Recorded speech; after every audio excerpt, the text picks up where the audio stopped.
If you're a parent trying to understand a neurodevelopmental condition like CTNNB1 syndrome, there's something important you deserve to hear early on.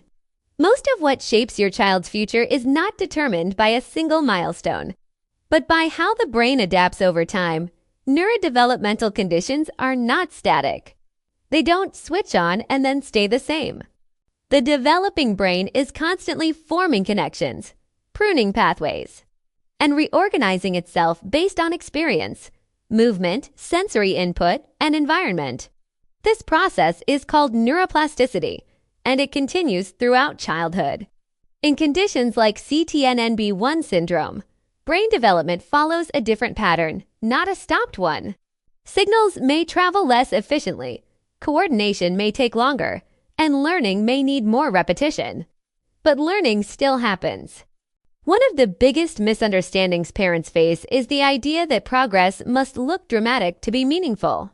In reality, some of the most important changes are subtle. Improved head control, better tolerance of sitting, increased attention, reduced effort to do the same task. These changes don't always look impressive on the outside, but neurologically, they matter. They reduce energy cost and free up capacity for learning. Research shows that children with neurodevelopmental conditions often use significantly more energy to perform everyday tasks. This increased energy demand explains why fatigue, fluctuating ability, and inconsistent performance are common.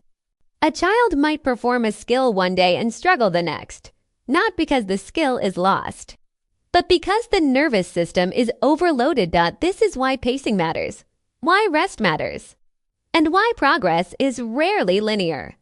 Another critical factor parents aren't always told about is sensory processing. The brain doesn't just control movement and speech, it filters sound, touch, balance, and visual input.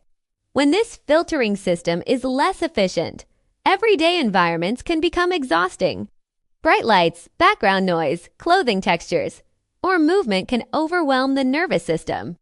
When a child becomes distressed, withdrawn, or dysregulated, it's often not behavioral, it's neurological.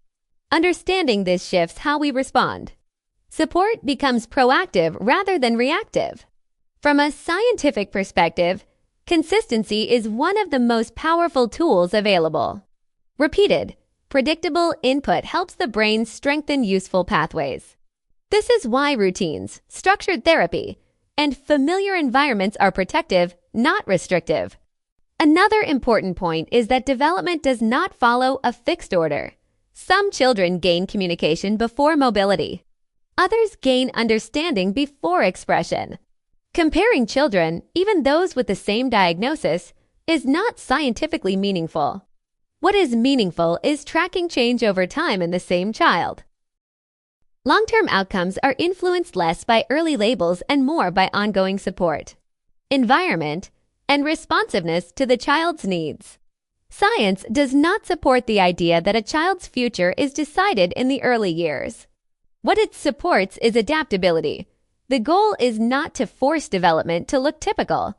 It's to support the nervous system so it can function as efficiently as possible for that individual child. If you're a parent navigating this, the most important thing you can do is stay informed, realistic, and compassionate toward your child and toward yourself. Understanding the science behind development helps remove fear and replace it with clarity. This channel exists to share information that empowers parents with knowledge, not pressure, not comparison, and not unrealistic expectations.